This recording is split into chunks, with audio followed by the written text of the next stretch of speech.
নবীর নাম তোমরা আরো শুনবানি সুন্দর কাহিনী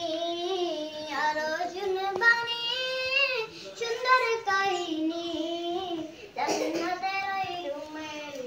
লিখা নবীর নাম মাশাআল্লাহ সবাই কও মাশাআল্লাহ